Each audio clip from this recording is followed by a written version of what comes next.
नगरपालिका निवडणुकीत महाविकास आघाडीच्या शिवसेना उद्धव बाळासाहेब ठाकरे गटाच्या उमेदवार सुजाता येंड्रलवार यांनी दणदणीत विजय मिळवत राजकीय वर्तुळात खळबळ उडवून दिली आहे। अत्यंत प्रतिष्ठेच्या मानल्या जाणाऱ्या या निवडणुकीत भाजपच्या उमेदवार पुष्पाताई मच्छेवार यांचा पराभव झाला असून निकाल अनेकांसाठी धक्कादायक ठरला आहे। या निवडणुकीत माजी नगराध्यक्ष साजिद खान यांच्यासह अनेक राजकीय दिग्गजांचा दारुण पराभव झाला आहे।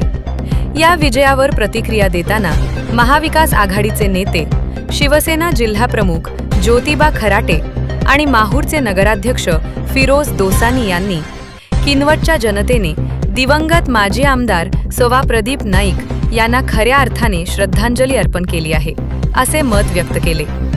किनवट नगरपालिका निवडणूक ही विद्यमान आमदार भीमराव केराम यांच्यासाठी अत्यंत प्रतिष्ठेची मानली जात होती। दुसरीकडे सवा प्रदीप नाईक यांच्या निधनानंतर महाविकास आघाडीतील नेते व कार्यकर्त्यांनी ही निवडणूक अत्यंत गांभीर्याने घेतली होती। शरद पवार गटाच्या नेत्या बेबीताई नाईक, युवा नेते कपिल नाईक तसेच शिवसेना जिल्हाप्रमुख ज्योतिबा खराटे यांनी संयुक्तपणे कार्यकर्त्यांना एकत्र आणत प्रचारात जीवाचे रान केले। नेत्यांनी उमेदवाराच्या खांद्याला खांदा लावत डोअर टू डोअर प्रचार, बैठका व सभा घेत मतदारांपर्यंत पोहोचण्याचा प्रयत्न केला। दुसरीकडे भाजपकडून मूळ इच्छुक उमेदवारांना डावलून ऐनवेळी राष्ट्रवादी अजित पवार गट सोबत केलेली युती भाजपसाठी महागात पडल्याची चर्चा राजकीय वर्तुळात सुरू आहे।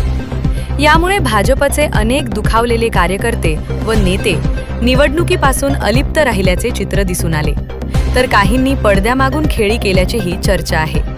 निवडणूक प्रचार सभांमध्ये आमदार भीमराव केराम यांनी अप्रत्यक्षपणे बंडखोरांवर निशाणा साधला होता।